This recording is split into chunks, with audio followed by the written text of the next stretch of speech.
जब मैं आपका इंटरव्यू करने वाला था तो मुझे समझ में नहीं आया कि मैं किससे बात करने वाला हूँ। एक कथावाचक से, एक साध्वी से, एक मोटिवेशनल स्पीकर से, एक लव गुरु से, एक सोशल मीडिया इन्फ्लुएंसर से, एक सिंगर से। कौन है जया किशोरी? सब है जया किशोरी। कुछ भी देखा नहीं, चीज़ें दिखती गई, अच्छी लगती गई और मैं उस पर चलती गई। तो मैंने नहीं सोचा कि ये करते हैं या वो करते हैं। क्या कल को एक्ट्रेस जया किशोरी भी आ जाए?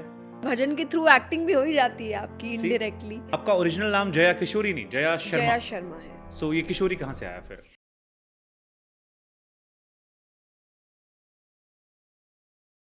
जया जी, मेरा सवाल आपसे है क्योंकि आपकी पर्सनैलिटी में बहुत सारे शेड्स हैं और जब मैं आपका इंटरव्यू करने वाला था तो मुझे समझ में नहीं आया कि मैं किससे बात करने वाला हूँ। एक कथावाचक से, एक साध्वी से, एक मोटिवेशनल स्पीकर से, एक लव गुरु से, एक सोशल मीडिया इन्फ्लुएंसर से, एक सिंगर से। कौन है जया किशोरी?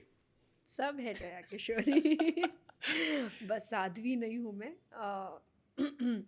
पर मैं एक ऐसा व्यक्ति जो अच्छी बातें, भगवान की बातें इन विच एवर फॉर्म, भजन के फॉर्म में, बातों के फॉर्म में, मोटिवेशनल टॉक्स के फॉर्म में, मेरा काम है ये बात आप तक पहुंचाना।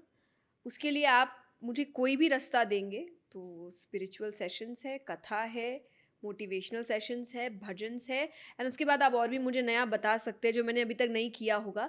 बट आई एम श्योर ये लिस्ट अभी खत्म नहीं होने वाली, नहीं, इसमें भी आई विल डू बहुत दैट। सारे और भी शेड्स आने वाले हैं। Exactly, so I will do that. पर मेरा पर्पस एक ही है, उस पर्पस को जो भी वैल्यू ऐड हो सकता करेगा। है कल को एक्ट्रेस जया किशोरी भी आ जाए। पर्पस ऐड नहीं करेगा ना, कैसे करेगा यू बताइए? नेवर नो, शायद एक अच्छा मैसेज वहां से भी चला जाए। कैसे जाएगा? वो मैसेज तो मैं बात करके करियर और भजन के थ्रू एक्टिंग भी हो ही जाती है आपकी See? Indirectly. So it's all done, but I wouldn't call myself an so ये एक्ट्रेस। प्रोसेस पहले से था या लाइफ में ऐसा रहा कि एक सपना देखा, पूरा किया, फिर एक नया सपना मिला, रास्ते बनते गए और वो कहते हैं ना, कारवां बनता चला गया?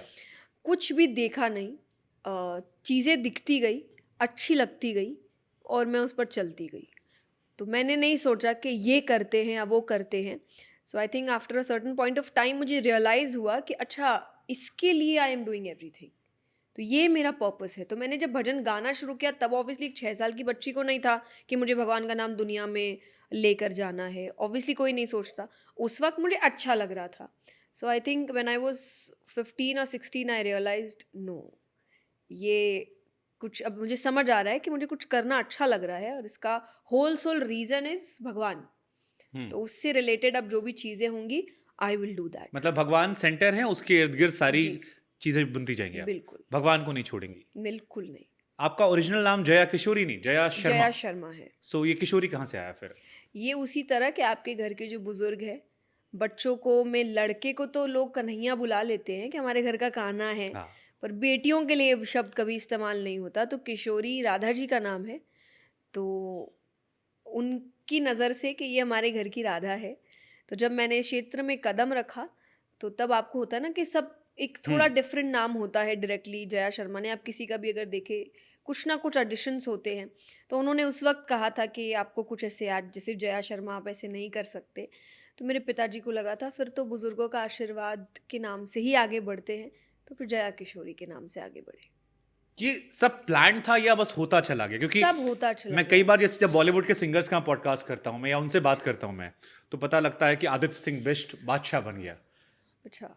जया शर्मा जया किशोरी हो गई। हाँ, हाँ। एक अच्छा नाम लगता है, सरनेम में जो आ रहा है इम्पैक्ट अलग पड़ता है। सो ये एक प्रोसेस था, एक टीम का पार्ट है अभी भी आपके साथ, नहीं, हमें तो कुछ या भी नहीं पता इंडिविजुअल था। आपका होता गया? क्योंकि ये आपकी जर्नी बड़ी इंस्पिरेशनल रही है, आपकी पुरानी तस्वीरों से लेकर जब हम नई तस्वीर तक पहुंचते हैं, सो हमें बहुत सारे शेड्स, बहुत सारे चेंजेस नजर आते हैं और बड़ा अच्छा लगता है। लोग मतलब काफी इंप्रेस होते हैं लोग कि यार अच्छी जर्नी है।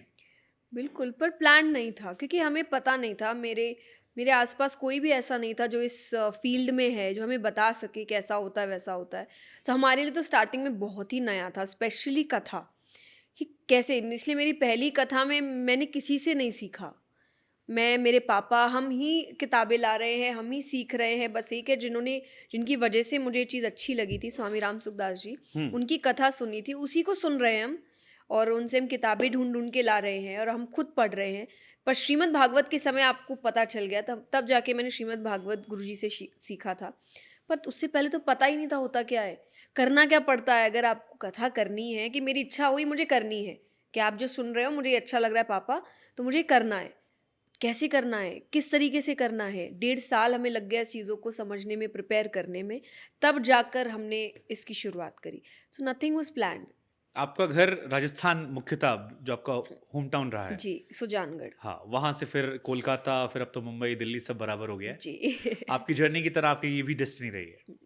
मेरी ज़िंदगी ट्रैवलिंग ही रही है। फादर बिजनेसमैन थे?